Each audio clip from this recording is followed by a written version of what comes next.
ఎన్నికల తుది ఫలితాలు ఇంకా పూర్తిగా తెలియకపోయినా దాదాపుగా దేశంలో లోక్సభలో కానీ ఆంధ్రప్రదేశ్లో శాసనసభలో కానీ ఇతర రాష్ట్రాల్లో ఏం జరగబోతుందో స్పష్టంగా అర్థమవుతున్నది. ఆంధ్రప్రదేశ్లో అసాధారణమైనటువంటి మద్దతును ప్రజల నుంచి పొందినటువంటి ఎన్డీఏ కూటమికి మనసారా అభినందనలు తెలియజేస్తున్నాను. గతంలో చెప్పాం, ఆర్థిక ప్రగతి లేనటువంటి సంక్షేమం సమాజాన్ని సర్వనాశనం చేస్తుంది. దాంతోపాటు ప్రభుత్వం ఒక మాఫియా రాజ్యంలాగా నడిస్తే ఏమవుతుందో ఆంధ్రప్రదేశ్ గొప్ప ఉదాహరణ. ఆ నేపథ్యంలో ప్రజలు ప్రజాస్వామ్య స్ఫూర్తిని పూర్తిగా ప్రదర్శించారు.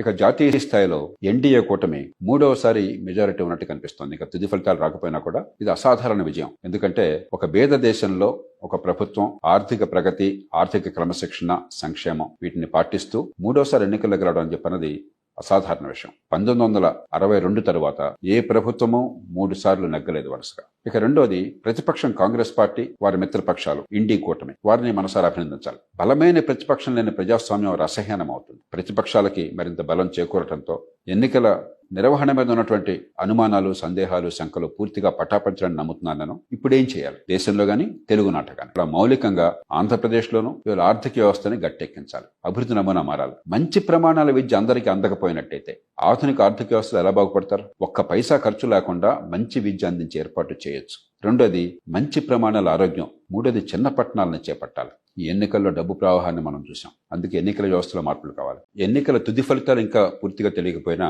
దాదాపుగా దేశంలో లోక్సభలో కానీ ఆంధ్రప్రదేశ్లో శాసనసభలో కానీ ఇతర రాష్ట్రాల్లో ఏం జరగబోతుందో స్పష్టంగా అర్థమవుతున్నది. ఆంధ్రప్రదేశ్లో అసాధారణమైనటువంటి మద్దతును ప్రజల నుంచి పొందినటువంటి ఎన్డీఏ కూటమికి మనసారా అభినందనలు తెలియజేస్తున్నాను. గతంలో చెప్పాం, ఆర్థిక ప్రగతి లేనటువంటి సంక్షేమం సమాజాన్ని సర్వనాశనం చేస్తుంది. దాంతోపాటు ప్రభుత్వం ఒక మాఫియా రాజ్యంలాగా నడిస్తే ఏమవుతుందో ఆంధ్రప్రదేశ్ గొప్ప ఉదాహరణ. ఆ నేపథ్యంలో ప్రజలు ప్రజాస్వామ్య స్ఫూర్తిని పూర్తిగా ప్రదర్శించారు. ఇక జాతీయ స్థాయిలో ఎన్డీఏ కూటమి మూడవసారి మెజారిటీ ఉన్నట్టు కనిపిస్తోంది. ఇక తుది ఫలితాలు రాకపోయినా కూడా ఇది అసాధారణ విజయం. ఎందుకంటే ఒక పేద దేశంలో ఒక ప్రభుత్వం ఆర్థిక ప్రగతి, ఆర్థిక క్రమశిక్షణ, సంక్షేమం వీటిని పాటిస్తూ మూడోసారి ఎన్నికల్లోకి రావడం అని చెప్పన్నది అసాధారణ విషయం. 1962 తరువాత ఏ ప్రభుత్వమూ 3 సార్లు నెగ్గలేదు వరుసగా. ఇక రెండోది, ప్రతిపక్షం కాంగ్రెస్ పార్టీ, వారి మిత్రపక్షాలు ఇండీ కూటమి, వారిని మనసారా అభినందించాలి. బలమైన ప్రతిపక్షం లేని ప్రజాస్వామ్యం రసహీనం అవుతుంది. ప్రతిపక్షాలకి మరింత బలం చేకూరటంతో ఎన్నికల నిర్వహణ మీద ఉన్నటువంటి